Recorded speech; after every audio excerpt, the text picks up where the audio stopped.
Hey folks, just thought I'd do a short kind of video here with just some kind of concepts, ideas, not really any building, but just a quick video on laminated necks and how to get more neck for your buck, I guess is one way to say it. The yeah, you know what? That's enough said. I'm going to just zoom you in here on the project, and it'll be easier to understand. So here we go.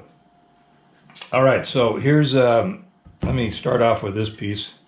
This is a companion neck from the Skull guitar, the LPJ Les Paul Jr.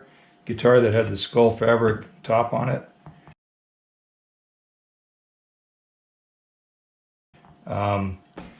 I have another LPJ that I'm going to be building, and this one's going to be in TV yellow. It's a mahogany body, and we'll get to that at some point in videos. But so right now, this neck is I say a companion because I had another neck that came out of the same block of wood, so you can have a lot less waste when you do a lamination. I do have this neck blank here to explain one thing. So you can see here that your overall would only need to be yay wide, and then your length would have to be a little longer than normal, but you get two necks out of that. And you only have this little piece of waste right here. And actually, I laid this over here, but I left it out of my reach. This is the sort of thing you get. This is actually from just a neck blank that wasn't doubled up. But it's the idea that you can take the stuff you have here and you can make things like sanding blocks. You notice that this is also a laminated neck. Actually, this came out of the base, the 335 base. So you have things like that you can take advantage of. What's this? Or tool handles, or there's lots of things that you can cut them up into ears for your peg head, stuff like that. So anyway, let me explain why. This is a parallel lamination, right? So all the laminates are parallel. They're all the same size on each end.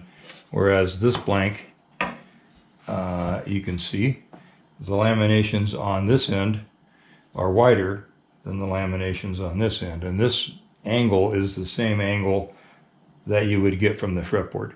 When you reduce it all, it will be, this is way bigger than a neck.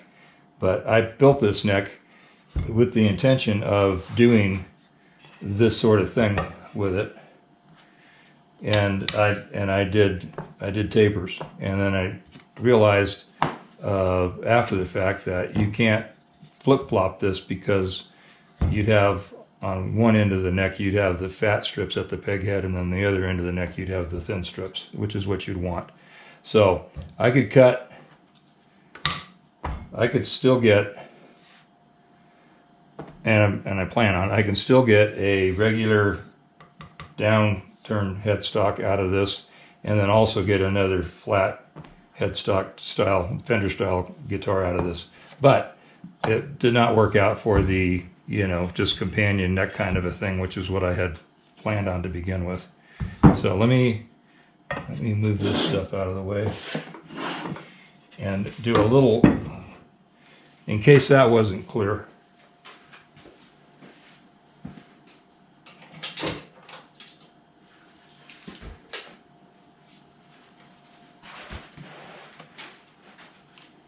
Just say you're planning on laminating, 5 or 7 pieces of wood together, 2, 3, 4, 5, 6 in this case. Is that right? 2, 3, 4, 5, 6, 7. No, 7 pieces. So, and you can pre-size your material. First of all, you kind of have to figure out what let's do it this way. What the minimum requirement would be by taking your template and laying it out. So, I could get tighter than I need to, just, but just to be on the safe side kind of thing. I'd like to go a little bit more. So, and this is a really bad pen. So, in my instance with this neck that I'm using, I would need a blank that was a minimum of 28 inches long, which is about right, isn't it, for a neck? 26, 28. The neck itself is tight at 26, so I would say I normally start with about a 28 inch blank anyway. So say 28, 30 inches, and then in this direction you would need 3 inches. You would need 7 pieces. Generally speaking, I do 3 of the same. Like this is completely arbitrary. You can do any combination you want. So I got walnut on the outside here, and then 3 strips of mahogany and 2 strips of maple. And just to see what we ended up with, pretty much ended up with 5/16 strips of mahogany and 1/4 inch strips of maple, and then made up the rest of this 9/16 here, and then I'll have to add ears. But so let's do it this way.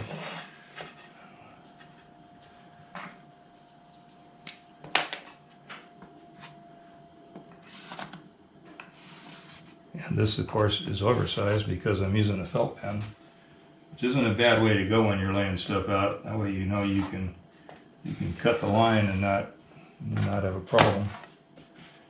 And then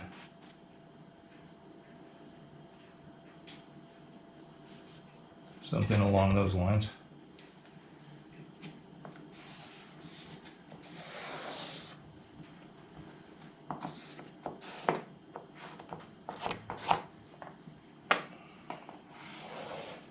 And of course you're drawing this on your glued up blank. So once you've connected, I will get this right in a second. So this is before, this is drawn out on your glued up blank. And so once you've got your pieces that you've either ripped at 3 inches or 3.5, the depth you need here is just 3 inches. So you can make a 3.25 inch blank up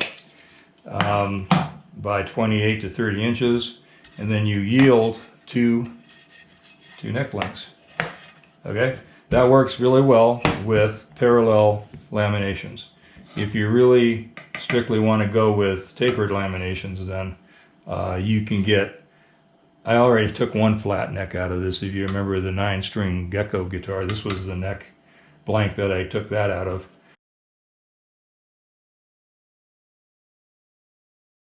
And that's got a flat peg head on it.